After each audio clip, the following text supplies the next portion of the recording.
right. Hello, everyone. Welcome to my talk, Working with Ionic for Fully Productive Application. My name is Sebastian Gomez, and I will be here to talk and chat with you about Ionic and the options of Ionic, more focus on the Ionic React approach, and see how in 2020 it's a fair election.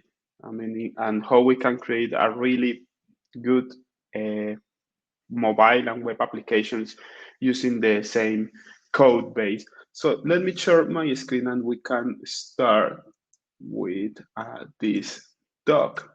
First of all, thank you to the Everywhere Conf team and staff for inviting me here. I'm really happy to be here and share with all of you uh, this, this talk. My name is Sebastian Gomez. I'm Google developer expert in web technologies. And also I work for a company called Cordova as a technical manager, very focused in mobile, cross-compile and hybrid applications. So please reach me out on my Twitter account. I'm very active there, posting about web technologies and about all of regarding hybrid applications, Ionic, and things like that there. But it's interesting to start where I am from. I am from a country called Colombia in the middle of the Latin America or South America, North America, and it's plenty of good things to meet here. So feel free to reach me out if you want to visit this amazing country. I'm super happy to get you here and show you a lot of great things that we have, like the coffee, the flowers, and amazing landscapes. So with all of that said, let's get started. So my goal for this talk is you to have an overview of the hybrid development and how it makes sense for in 2020 and how is a fair approach to start building mobile and web applications. The story of the no-native development, how it started to appear in the story of the development, what means to use a wrapper, what are the main wrappers that we have, talk about a little bit about the web frameworks like Angular, React, and Vue, of course, and see why it makes much more sense to work with Ionic and React together, based of an experiment that I performed. And finally, the core of the talk, what means to build a fully productive application and how to build it, right? So it's our 7 points that it's my goal to discuss about in this talk. All right, so that's me. I have been working like in web development for so long, like 10 years ago. And probably if you know about Cordova or about hybrid application that start a lot of time ago, probably you programming this kind of computers. It's not this. It's I'm kidding, but literally when I started to programmer, I started to advise a lot of companies that they want to start like startups to afford that problem. The client wanted or they always wanted a web application, a mobile application for Android and iOS, and doesn't matter how many times you say you don't need an app. That's me explaining to a startup batch of entrepreneurs. I say you don't need a mobile application, but and explain different approach. But they say no, I want an application. I want all the time they want an application. But the problem they don't have the money or the team to do this, so it's kind of hard, right? Probably most of you have been facing this exact same problem. So that's the thing. You always are in the middle of three things that you need to solve. First is you have a knowledge about programming language, some of these, right? You have a problem that you have to solve for the client, and they want obviously the same thing: push notifications, payments, background fetch, share video, OTT, things like that, and they want a target platform, the Android, iOS, web browser, desktop, whatever they want, right? It's probably the typical problem that we face when we are working for a startup or when we are starting a project and you have some limitations or you have some consideration. So imagine that this scenario 10 years ago, when we don't have the tools that we have now. And basically, I only know JavaScript.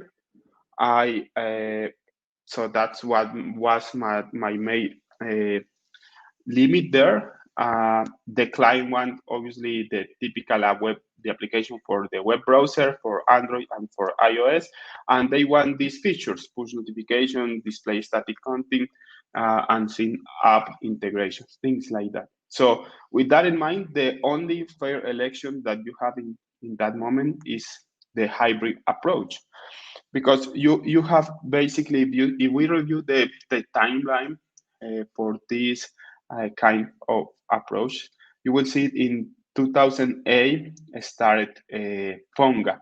PhoneGap was the first attempt to create mobile applications using web technologies, right? But in 2010 appears jQuery Mobile, that basically creates some kind of component that you can use in your device. The problem there was the device wasn't very powerful. So you will face a lot of slow, a lot of delay in your applications.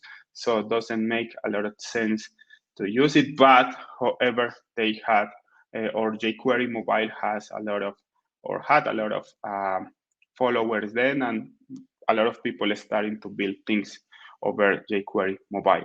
But also in the meantime appears AngularJS, the first version of Angular.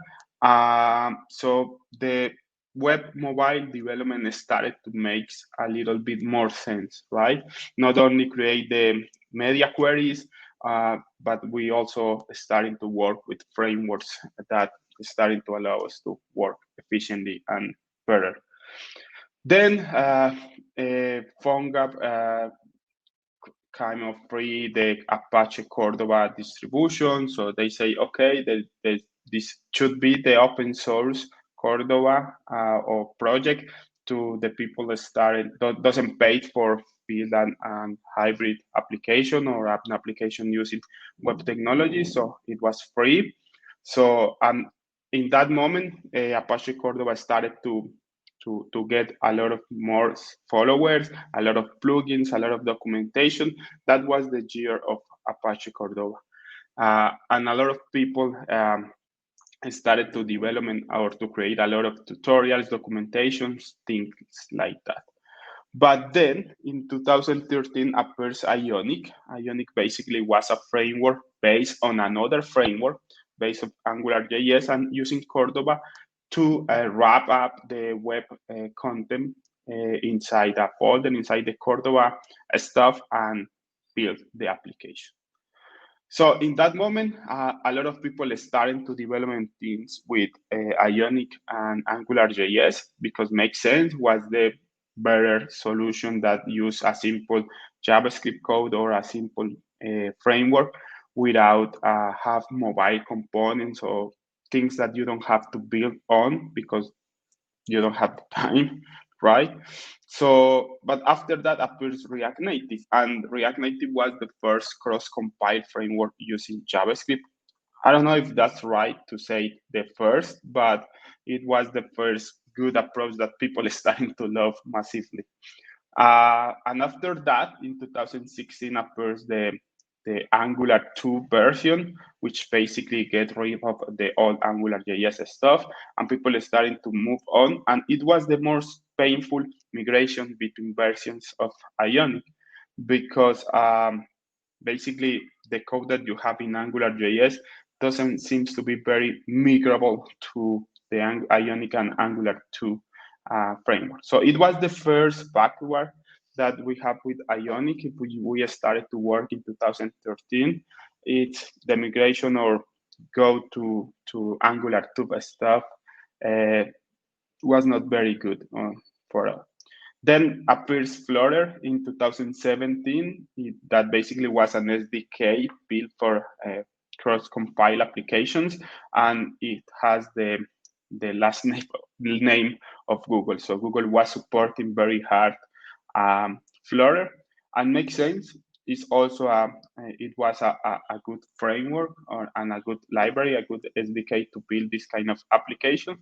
But then Ionic doesn't keep with Angular, starting to work with Ionic with React in 2019, and finally this year was released the version, the Ionic with Vue. So the three major web frameworks works with Ionic. So that means they are doing something good, because you don't have to be or get married just with one framework. You can easily change between those, and the support is very great. So there are two terms that we need to be very clear about what we want. Cordova for hybrid applications, and the term of cross-compile. Probably most of you, if you are in this event, you have very clear the difference between a cross-compile application and a hybrid application. However, it's important to have that. If you have a browser in your computer or in your cell phone, that is a kind of hybrid application, because your browser serves as a wrapper that executes code inside your browser to display whatever you want. So that is exactly what a hybrid application is. It's not a hybrid application because you install a hybrid application. It's simply a software that in the middle is able to render web technologies or render web code and display that website inside a web view inside your device, and basically you have all you need if you are able to build it over web technologies. So with that in mind, is basically a native application that have a browser inside, and the browser is able to run the web technologies. But the cross compile is basically a translation between one language to other language. That is the main difference. So if you write in JavaScript, the code is being transformed to Swift or to Java or Android or whatever. So it's a different concept. Both are native applications because the end product or the final product is a mobile application. Doesn't matter the technologies you use to build, right? So that is the main difference between these two approaches. So going back to the wrapper basically we have two options, the two major options that we have. One is Capacitor, that we are going to talk about it a little bit later, and we have Cordova.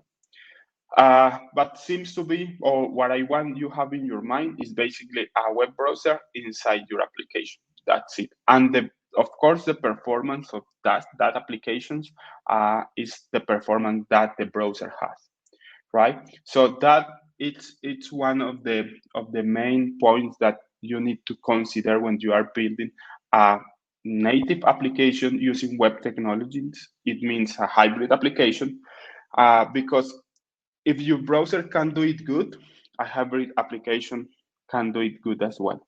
So there is not no hidden layers there. It's just simply, if you get it in the browser working properly, it's working properly in your native application.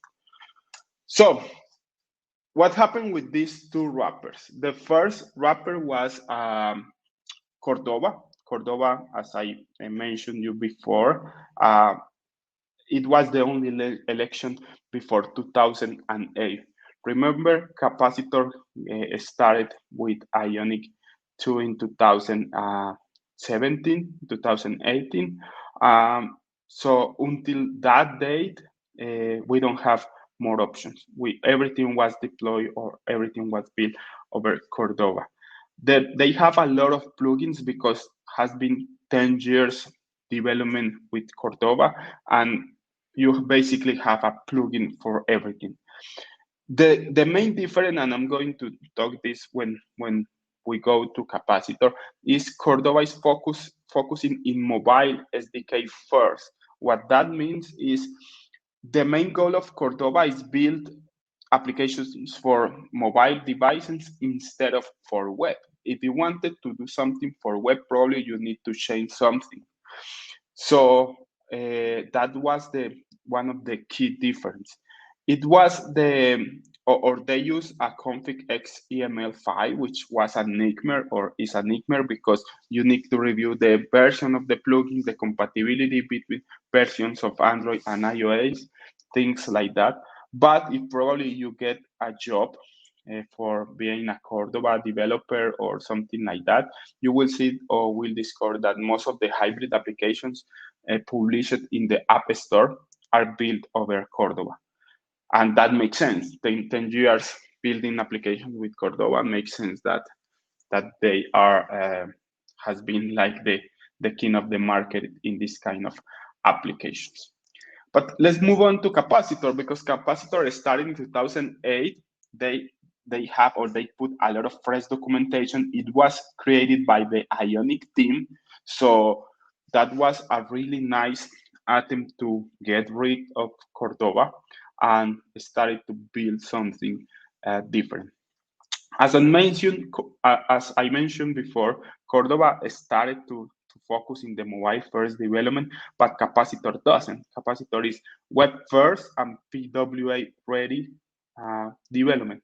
So that means they strongly encourage to build your web application first and your progressive web application first, and then go to create your native application. And if you are a web developer, that it's very interesting for you, because you are doing, the things that you know first, and then going to the part that it's a little bit obscure. Capacitor doesn't use config XML, simply use a plugin direct specification that we are going to cover later. They have a new CLI, and you don't need to use a global CLI, keeping the dependencies, handling with the Android tools, Android Studio, nothing like that. It's just simply a small isolated NPM script that create a Capacitor project that is able to communicate with each project, but it's inside of your folder. So that makes a lot of sense. The plugin management is not creating a different plugin for different platforms. It's basically the same plugin that have in the container, basically the code for the three major platforms. You can add more, of course, but right now there is very support for Android, iOS, and web. So back to my problem. I'm not as good in JavaScript. Actually, I just know JavaScript. So there is a phrase that you will find a lot in Twitter. So if you are good enough with JavaScript, you can easily switch between frameworks. So that makes sense. I am not good enough with JavaScript, but I'm not good at all in JavaScript. So for me, it's exactly the same thing to choose any framework. So right now we have the options that we have in with Ionic, work with Angular, which is they have more years working with Ionic and Angular than Ionic with React. But I mean, doesn't make sense for me have that in code if I don't know anything about Angular or anything about React or anything about Vue. So what is a fair election? What should be basic of metrics of numbers? What framework to choose to work with Ionic? So basically, the thing is you can use whatever you want, because the build tools of every framework is able to put in your distribution folder or in your www folder the web code that you need for. So every framework is able to do that. You need to simply run the npm run build in every of those major frameworks, and you will have your HTML, CSS, and JavaScript code very optimized inside your distribution folder. So if you put that in the middle or in the folder in Capacitor of Cordova, basically you have your mobile application and your web application in the main time. The wrapper has a little consideration, and to interact with device feature, you have the plugins API layer. So basically, it's a JavaScript API that you can use to execute native code. Most of the time, you are not writing that native code at all, but you are using through the JavaScript API that they expose. So going back to this slide, basically you can build any application without Ionic, of course, simply writing a standard Angular code, React code, Vue code, or simple HTML, CSS, and JavaScript code. And you can use your wrapper Cordova or Capacitor to put your web code there, and you have your application, right? But if you are aware of the web trends, you will find that as JavaScript is not enough for web development or for many developers, we need Angular, React, and Vue frameworks. But for HTML and CSS, we also need some kind of help. For that reason, we have the Bootstrap, CSS framework, Tailwind, or Material or Foundation, things like that, that allow us to don't need to write a lot of HTML and CSS because we already have components or style sheets that we can to import to our projects. But we need, in some way, we need this kind of helps. So it's I think there is few projects that doesn't need this kind of frameworks. And imagine if that happens for web development. For hybrid development, we also have help. We have Ionic. If we are going to trade Ionic as a pure components library or as a pure CSS framework with a lot of components, and we have also Onsen UI, another actor in the scene of hybrid development. They have a lot of web mobile component that behave as a native component inside your hybrid application. Makes sense. However, if the Ionic team is building or is getting a lot of effort in creating Capacitor, in keep the documentation updated for the three major frameworks, so it makes a lot of sense to choose Ionic. So that's it. Ionic is basically a collection of UI components for building high quality applications and cross-platform applications. Those components are built in HTML, CSS, and JavaScript super optimized, and they can be deployed to native Android, iOS, and of course Electron and web as a progressive web application. That is the pure part if we want to trade Ionic as a CSS or Bootstrap kind framework for hybrid development. But the thing is, Ionic have a lot more of tools that help you to make the hybrid or the mobile development more accurate, more fast, more productive. They have a lot of tools that help you to build that. For that reason, they call themselves as a open source mobile application development framework that makes you easy to build native and progressive web application. So, but remember, you can pick things from Ionic. Don't use the whole ecosystem if you don't want, because it's simply a set of components that you don't want to build from scratch. You want to use it and see how it behaves in your application. So remember that there is a lot of tools that you can use to share the same code base to create web, mobile, and hybrid application. But remember where you are. If you are like me, that you only know JavaScript and web technologies, and so you can use Flutter because Flutter use Dart, for instance, things like that. If you want to use to create an application for the web browser, Android and iOS, you can't choose React Native because you will have to have two separate projects, one for web and the React Native for Android and iOS, which is fine if you have the team, you have the money, you have whatever you need, right? But the thing that I found with Ionic is if I only know or your team only know web technologies, so web is a game changer in the equation to building an app because it removes the other competitors and make you to pick tools and frameworks that you can dominate with. And for that reason, makes sense to use Ionic if you are in this exactly position. I'm not telling, and I'm going to be very emphatic, coordinating doesn't fill your requirements. Probably yes, probably for your team, probably for Flutter as well, but you need to dominate a different kind of tools. And probably if you don't have it or you don't have the time, seems to be a good election. So going back, so okay, we are a step with Ionic in the for our build our web and mobile application.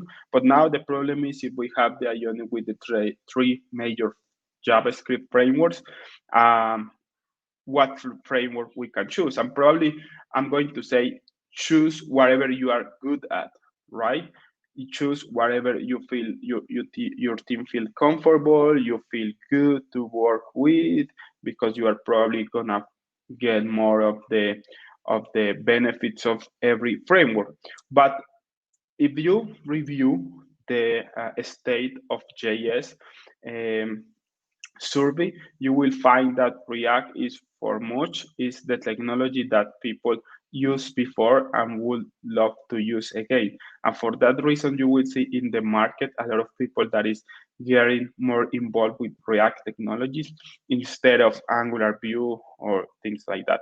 I'm not telling that those are bad. I'm telling, it's just a survey that I picked to show you that there seems to be more interest in React than in the other frame. So probably for your team, you are going to find easily more React developers than Angular Vue or whatever developers. So that is one thing. And have in mind why the JS framework exists. They exist because creating the components, styling the component, rendering element, handling dependencies with vanilla JavaScript is okay. You can do it. I have doing that a lot of times in my professional life. However, if you don't want to lose your young doing that, if you can use something and step in top of that, it's fair to use it, right? So these three major frameworks also do that, are able to complete all of this stuff, helping you to testing, to routing, writing the components, use properties, states, things like that. So it seems to be pretty obscure what framework should be the better to use. So for that reason, I say, okay, how I'm going to solve this? Remember, I'm not good in JavaScript enough, but I want to pick based of metrics what should be the best framework to work with Ionic in 2020. So I create an experiment. It was my personal experiment for taking this hard decision. So my goal was measure an identical Ionic application with Angular, React, and Vue, and determine in a quantitative way which is better. So what I did was basically I create 3 applications for every framework.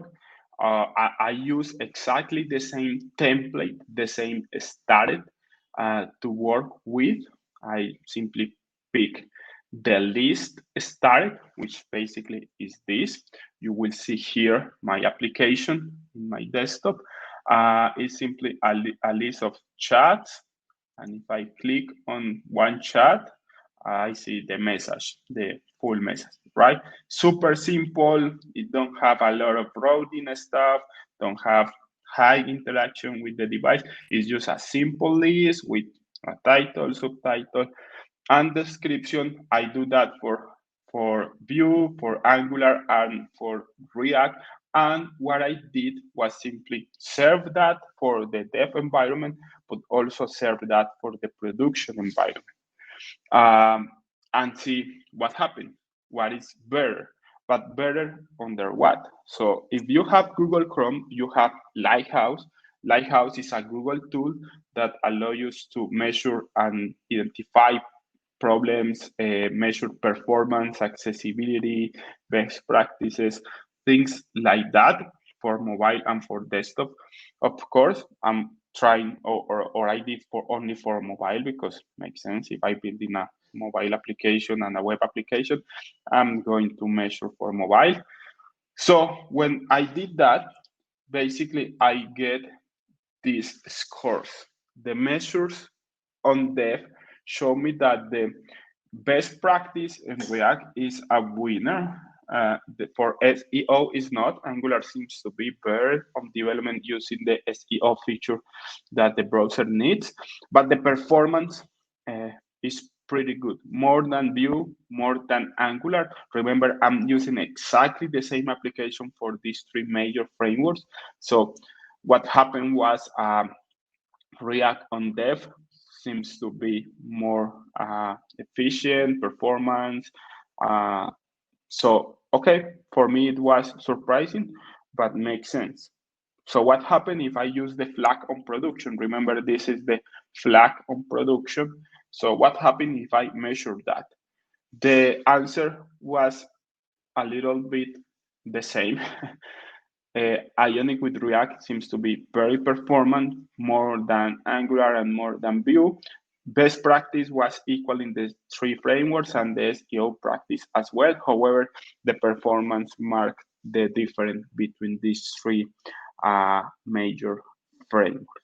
So with that in mind, if Ionic with React behave in this way, very close to the perfect scoring, the most simple application, that means seems to be a good election, right?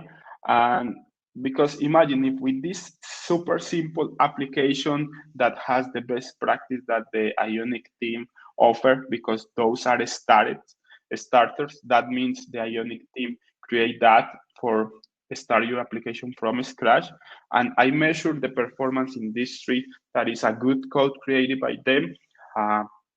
That means seems to be good to work with Ionic and React, because with that super simple application, the performance is 37. I don't want to think what happened with you have tons of pages, tons of libraries inside your application.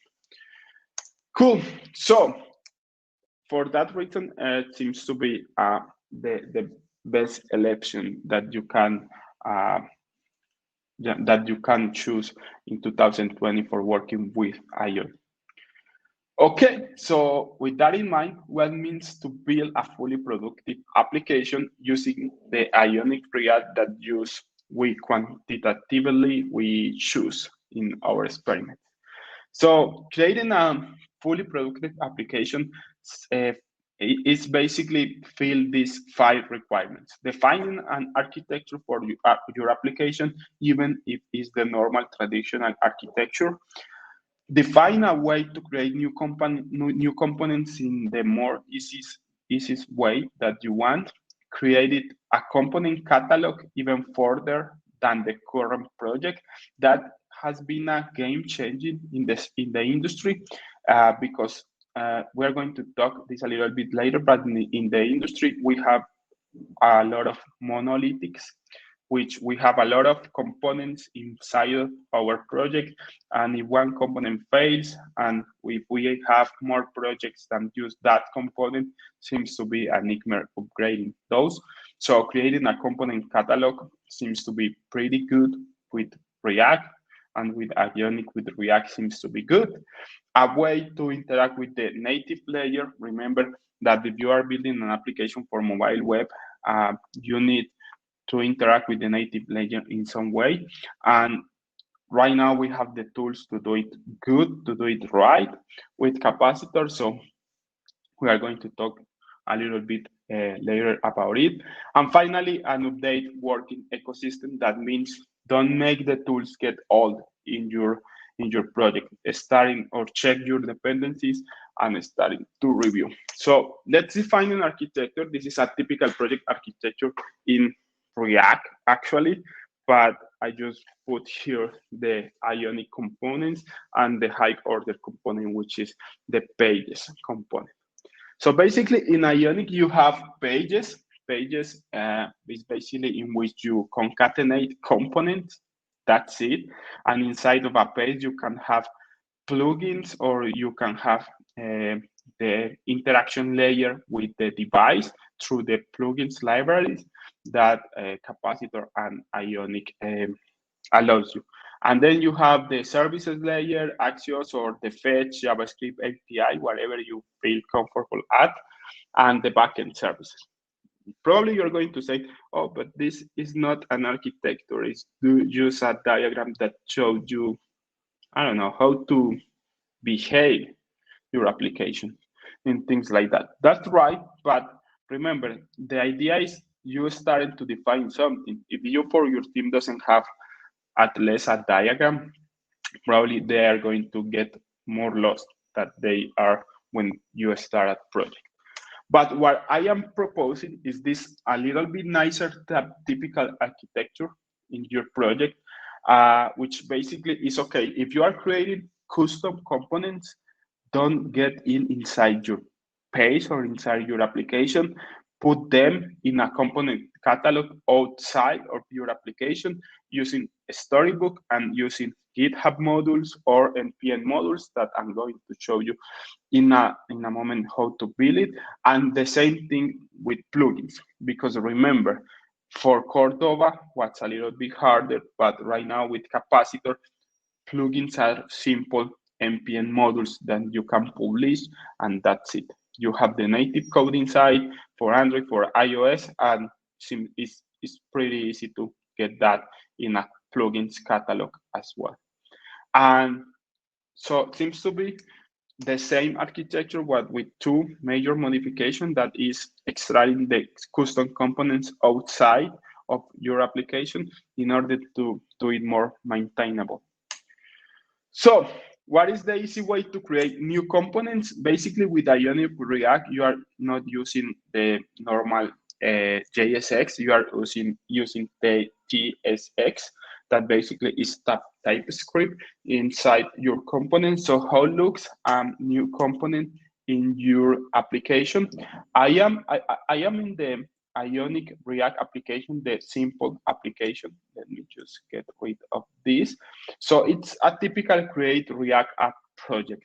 Inside the create React app project, we have the components folder, and inside the components folder, you can just simply create your component. Again, have in mind that you are using TSX, right? And you are using TypeScript, and all the projects that you start with Ionic and React, they come with TypeScript. So I'm not going to center the discussion if TypeScript is good or not. Simply if they using the TypeScript for their project, seems to be good that you are able to write your components using also TypeScript. So this is a pretty simple component in Ionic with React, or basically in React, because I'm not using anything from Ionic except the Ion button component that I am using here, right? So it's just a typical. Let's review how is the structure of a project. You have the pages folder. This is the pages that automatically you need to include in your routing. You have your home, view message, and I mean you can create the pages that contains components of, or the list of components with the high order component here called Ionic page, and you can put inside your Ionic content all the things that you need, all the components that you create, all of that stuff. It's pretty similar to the old or a different framework Ionic application, and also a combination to create React app applications. Okay, so seems to be a simple way to create a new component. Simply put inside your components folder in your application and use TSX to create that. But the next part is create the component catalog that goes further than your current project, because probably you will need to break some components, you need to manage the version. So how to do that? My proposal is use two tools. The first is use Storybook. A Storybook is basically an open source tool that is able to isolate your components and show to your team how this component behaves. So for this little demo, I'm just going to switch to my project, and I'm going to run a Storybook here. It's going to take a while, but in the meantime, what Storybook does is you need to create stories for your components, and that stories use your components and show different approach. So I create this little component called Ion chart, what that basically allows us to create charts for your application and display data in a nice graphic. So it's a pretty simple component as well. So what I did is, after you install Storybook in your application, you will have the stories folder, and you can create the stories there. So I create just a basic line chart and a basic bar chart and a basic radar chart. So here is how my Storybook looks like. I have my Ionic chart component here with the basic line. I'm going to put in the small mobile.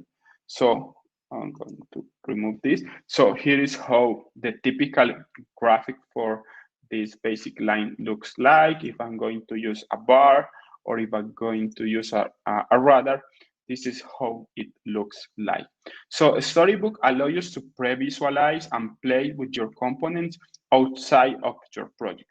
I mean, it's not outside, it's in the same project, but it's not directly working with your application itself. It's something isolated that you can easily work on. Also, I have the basic message that I can interact with and see how it's going to be. What is the trick to using a Storybook inside an Ionic with React application? When you install a Storybook in your application, you will see that you have a folder called .storybook, right? And you will have this preview file. This preview file comes completely empty, comes in this way. So the hard part here is Ionic components work inside the Ionic page component and the Ionic content. So for that reason, I create a component called Ion wrapper that basically has the Ionic app, the Ion page, and the Ion content inside or as a wrapper in order to the components display properly if you are going to use Ionic components on this. So have that in mind if you opt to continue with this approach. You need to add something. It's called a decorator, that basically the components that you create are put in the middle of this Ion wrapper component. So that makes sense. So it's the only consideration. It's different when you use create React app and install a Storybook. It works nicer, I guess. But with this kind of Ionic and React applications, you need to do that. And then the goal is to publish your component in a registry. I strongly recommend to use GitHub for that, because if your projects are not public, probably you need it. So basically you can use the npm publish command, and you will have inside your repository, you will have the packages here, and inside the packages you will have the components that you publish. This is good because you have control about the credentials and what project can use these packages, and is a little bit better than the npm registry if you don't have the credential, or you don't want to make it very public. Okay, cool. So now the hard part. The hard part is how we can interact with the native layer. And again, with Cordova, it has been a nightmare until 2018, but right now it's pretty easy. If I want to use any plugin, it's already in my application without install anything. And I just can simply do import plugins from Capacitor core. Let's see that in the code, because I really want you to believe me. I'm going to say, don't say, oh, I'm going to say because I don't want to lose it. I did. So if imagine I'm going to create a page or inside my short page here, this page, I'm going to use or import the plugins library. And here I can use whatever plugin they have available. They have the camera, they have the the geolocation, I guess. They also have tons of more plugins that I don't have to install anything at all, right? You can see what are the plugins available. Are all of these: browser, camera, clipboard, console, device, file system, geolocation, have this. These are not Cordova plugins, are native different plugins created by the Capacitor team. So you have a lot of those, and simply here you can extract this using the structuring and get your plugin ready. And to use it, simply as you are using JavaScript, TypeScript, and you are using your Visual Studio Code, if you put the dot here, probably you will see how are the methods that they have. So seems to be pretty easy. You don't have to worry about. Okay, that's okay, Sebas. It's good. I like it, but you tell me that I need to understand how to interact with the native layer, know how to use a plugin. That is in the documentation. It's okay. I'm going to do it in a bit, but have in mind that remember that the capacitor applications are think for being first, mobile first, or show in your browser first through a PWA application. So that means you definitely, if you are planning to use this kind of plugins like the camera, like the geolocation, things like that, you in some case you need to install the Ionic PWA element, because it's the case that you don't want to target this to web. So they put this like kind of optional if you want these plugins to run in your in your browser, in your web application. Okay.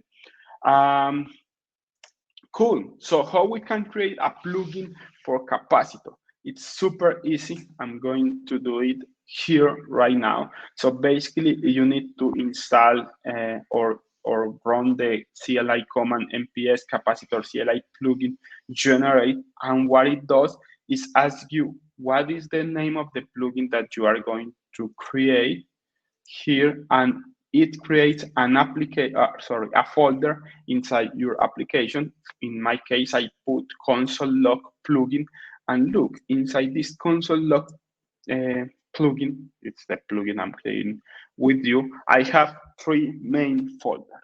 The first one is for Android, the second one for iOS, and the third one for web, right? So I only know web, so for right now I'm going just to modify. So inside the web, I have the definition. Definitions is the interface that you use to define what methods your plugin has, even if you have defined for web or not, or even if you are a strong native developer that you want to do something. So if you want to add here your super nice function here, and here you can do something that you want.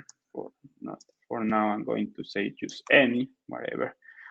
So here you have defined your function for the plugin, or at least the interface, but you need to define it. So if you are going to create this plugin for web, you need to go to web.ts and create here your function. So you have to duplicate this stuff, move here, and probably do something. Your super nice function, right?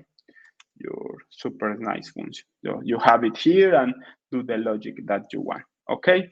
But if you are an iOS developer, you need to go iOS plugins, plugin.swift. You will find the echo. The echo is simply the function, the placeholder function that they have. So simply you can duplicate this. I don't have an idea about Swift, but seems to be something like I can do your super nice function, right? And there inside you can do all the things that you want if you are a Swift developer. Or even if you know and you want to hire some people to write this function, is it would be more easier and cheaper than build and completely Cordova plugin. And let's see for Android. For Android, is the same thing.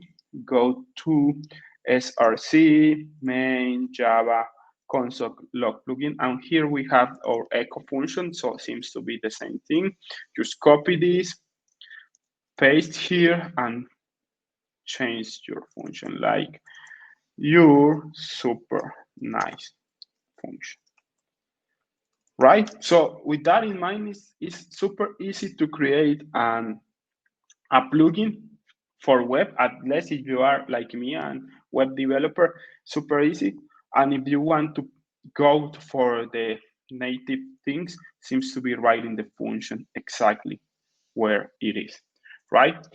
So of course, all of the tons of plugins that we have with Cordova also work with Capacitor. The only thing is you have to install Ionic native, and I think is finally what means have updated work ecosystem is basically you need to be aware of the React versions of your project, because the Ionic React projects always come with an older version than the current official version. That has some implications. For instance, imagine when what happened and we were with a class component and they comes with hooks.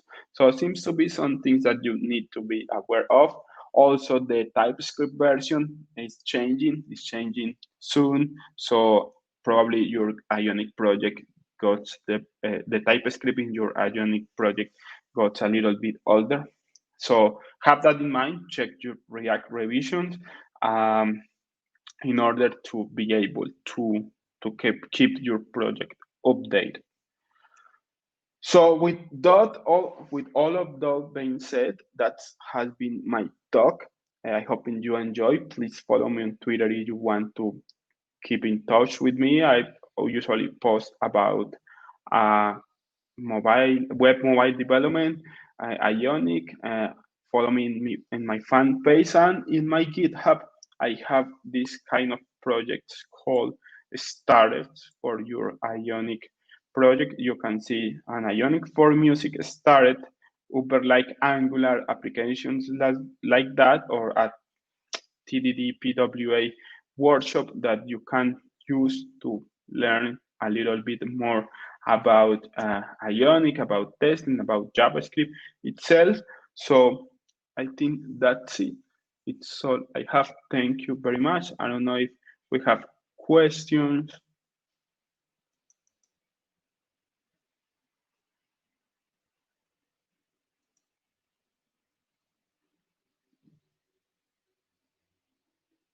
All right, seems to be no. So that's it. Thank you very much for your time and enjoy the conference. Thank you again for the Everywhere Conf team. So that's it. Thank you very much.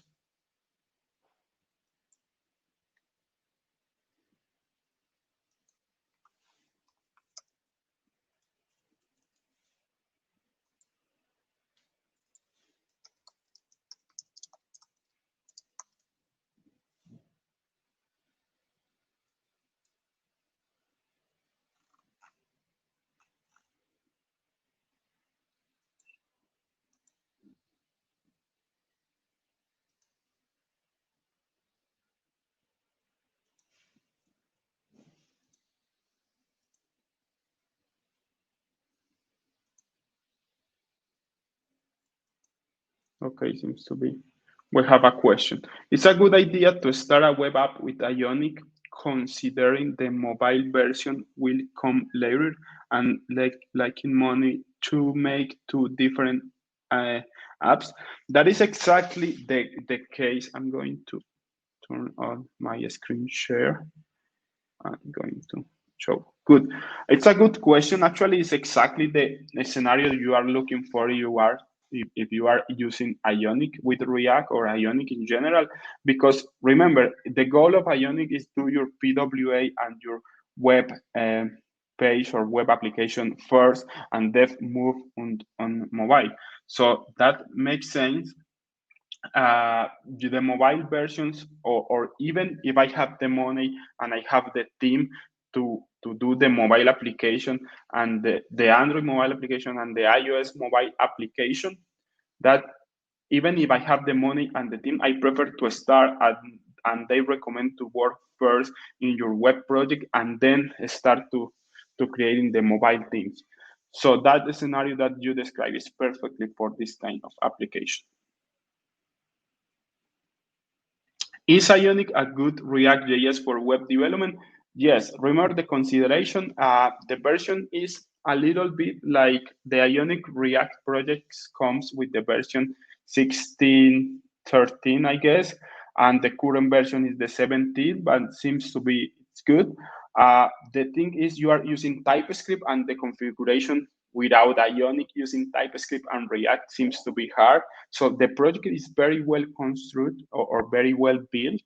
So I recommend if you are only to create your web application, your responsive web application, and you feel you need the Ionic components, I recommend it to use it with React because the project is super well built. And if you integrate the Storybook, you have a 100% win.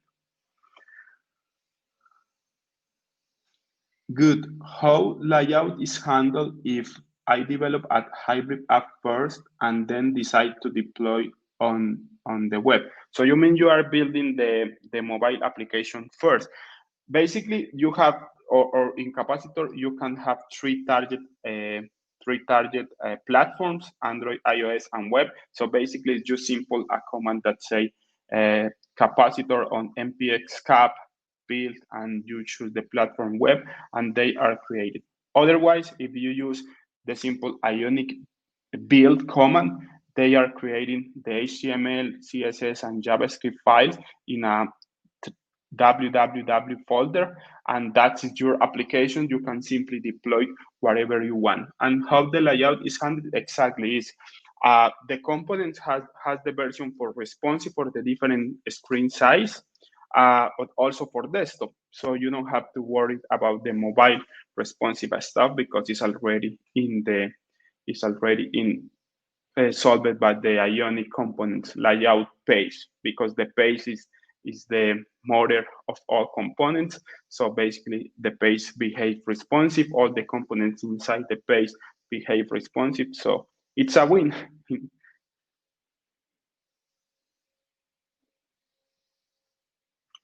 Okay, I don't know if we have more questions.